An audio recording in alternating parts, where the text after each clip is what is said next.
राजाचा वजीर संपवला म्हणून राज्य कधीच संपत नसतं. राजा नेहमी एका हाताचा डाव राखून खेळत असतो. त्यामुळं शरद पवारांना कुणी हलक्यात घेऊ नये. मोदी शहा जितके पण असतील ना, त्यांच्या पुढचे आहेत शरद पवार. 2019ला मोदी शहांच्या भाजपचे महाराष्ट्रात 105 आमदार होते, तरी पण त्यांना विरोधी पक्षात बसवणारे चाणक्य शरद पवार होते. अजित पवारांचा मृत्यू झाल्यावर ताबडतोब राष्ट्रवादीवर कब्जा करायला निघालेले, पण शरद पवारांनी असे 3 पत्ते फेकले की हे सगळे क्लीन बोल्ड झालेत. नेमकं घडलंय तरी काय, चला बघूया. त्यांच्याला असं वाटतं मी म्हातारा झालो. कुठे आहेत का? कुणी सांगितलं म्हातारा झालो? तुम्ही काय बघितलंय? काय म्हातारा विचार झालं नाही.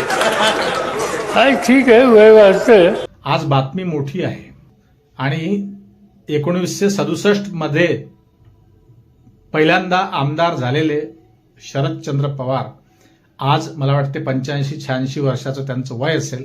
राजकारणात सलग पाय रोवून राहणं साधी गोष्ट नव्हे, ऐऱ्या गैराचा खेळ नव्हे.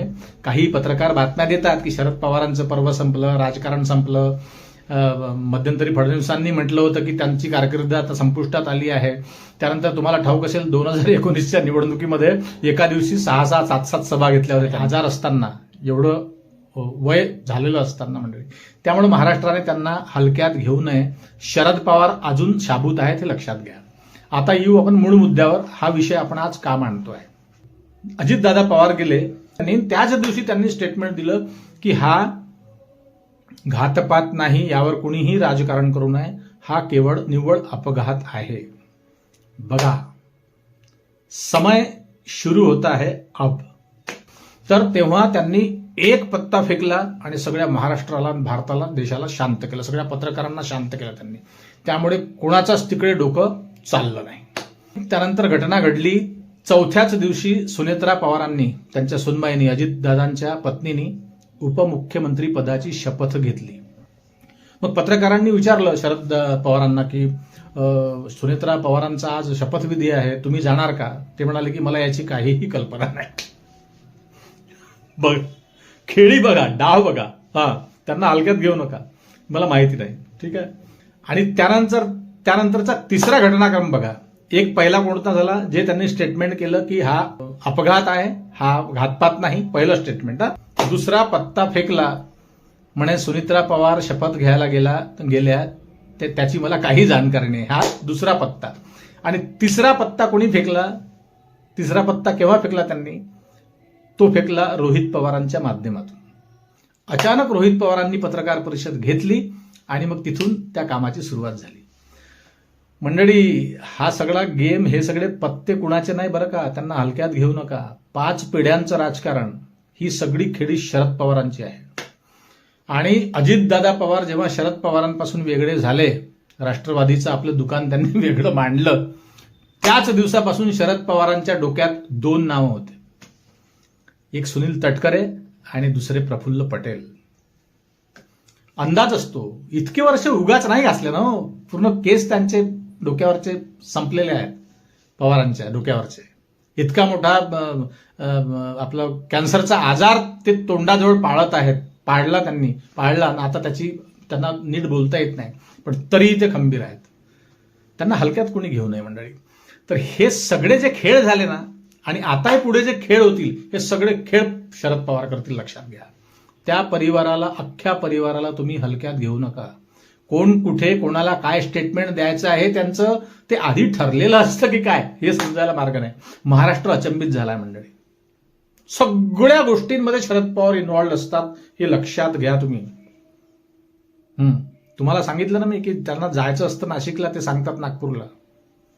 अशा प्रकारे ते अनेकदा भिंगरी देतात लोकांना आणि ते कळत सुद्धा नाही. कमालीचा विल पॉवर आहे, कमालीचा. असा माणूस तुम्ही पाहिला असेल की नाही माहित नाही, मी तर पाहिला नाही. 5 पिढ्यांशी जमवून घेणं. पहिली पिढी कोणती? यशवंतराव चव्हाण. दुसऱ्या पिढीत कोण? स्वतः ते शरद पवार. तिसरी पिढी कोणती? अजितदादा पवार किंवा जयंत पाटील वगैरे, ही फळी. आणि चौथी पिढी कोणती? रोहित पवार किंवा आदित्य ठाकरे, इकडच्या बाजूला म्हणावं आपण. आणि 5वी पिढी पार्थ पवार, आता जय पवार, हे येतीलच आज ना उद्या राजकारणामध्ये. साधं नव्हे मंडळी, त्यांच्या आईपासून शारदाबाई पवार, 1940चा शरद पवारांचा जन्म आहे आणि पवार परिवाराची दिवाळी, राजकीय क्षेत्रातलं असं एकमेव कुटुंब आहे ज्यांची दिवाळी अजूनही एकत्र होते. हा पायंडा शारदाबाई पवारांनी पाडलेला आहे, त्यांच्या आईने, लक्षात घ्या. 1940चा शरद पवारांचा जन्म आहे. 67ला ते पहिल्यांदा राजकीय क्षेत्रात मला वाटतं 26-27 वर्षाचे असताना आमदार झाले. त्यामुळे सुनील तटकरे आणि प्रफुल्ल पटेल यांचा गेम ज्या दिवशी शरद पवारांच्या लक्षात आला असेल, अजित पवारांच्या आधी लक्षात आला असेल, एक लक्षात ठेवा, मुलगा कितीही मोठा हो आणि बाप जर जिवंत असेल तर बाप बाप होता है, बेटा बेटा होता है. कितीही मोठा झाला, दाढी मिशा फुटल्या आणि उंचीने बापापेक्षा मुलगा मोठा झाला तरी बापाची जागा घेऊ शकत नाही, लक्षात घ्या.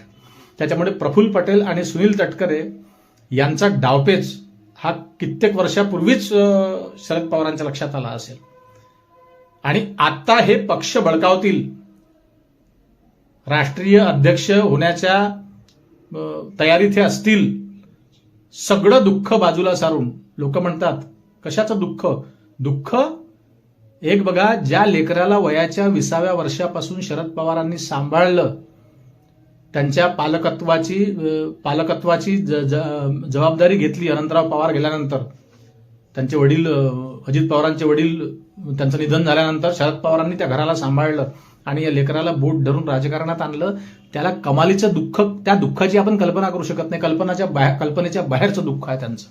एवढं दुःख पचवणं, तो आवंढा गिळणं आणि स्टेटमेंट देणं महाराष्ट्रापुढे, देशापुढे, की या घातपात नाही, याच्यावरती कोणी राजकारण करू नये, पहिला पत्ता होता. मोदी शहा जितके असतील ना, त्यांच्या पुढे आहे शरद पवार, खूप वर्ष पुढे आहेत, लक्षात घ्या. जेवढेही असतील, तुम्ही महाराष्ट्रातले आपले आदरणीय मुख्यमंत्री घ्या, कुणी घ्या, बाप बाप होता है, बेटा बेटा होता है. आणि पुढे बघाल आता राष्ट्रवादी बळकट व्हायला, आणखी बळकट व्हायला सुरुवात होईल. लोकांनी म्हटलं होतं ना की आता पुतण्याला काकापासून तोडलं, सुप्रिया सुळेंना जास्त इंटरेस्ट नाही या विषयात, त्यांना तिकडे केंद्रातच बरं वाटते. मग आज ना उद्या हे जातीलच. लोक जाण्याच्या पहिलेच तयारी करतात कोणाच्या जाण्याची.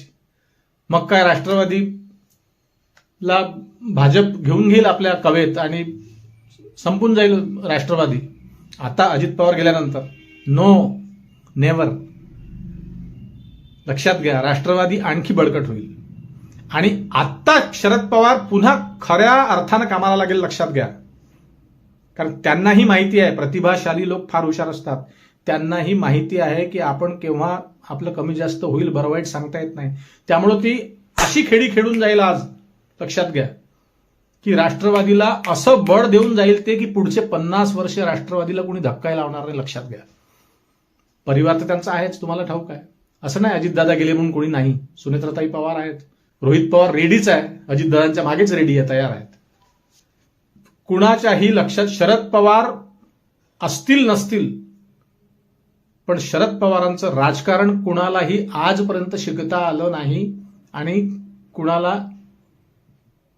कुणी ते शिकणार नाही, कुणाला ते समजणार नाही, लक्षात घ्या. फार मोठा विषय आहे शरद पवार म्हणजे मंडळी. आणि एक लक्षात घ्या, अजितदादा पवार गेल्याचं दुःख जेवढं शरद पवारांना झालं असेल, अर्थात सुनेत्राताईंना झालंच असेल पत्नी म्हणून, 35, 36, 37 वर्ष संसार केल्यावरती. पवार परिवार वेगळा नाही. पवार कुटुंब कुठल्याही पक्षात कुठलाही माणूस गेला तरी ते आतमधून एकच आहे, हे लक्षात घ्या. यशवंतराव चव्हाणांच्या शाळेतले हे विद्यार्थी आहेत, लक्षात घ्या.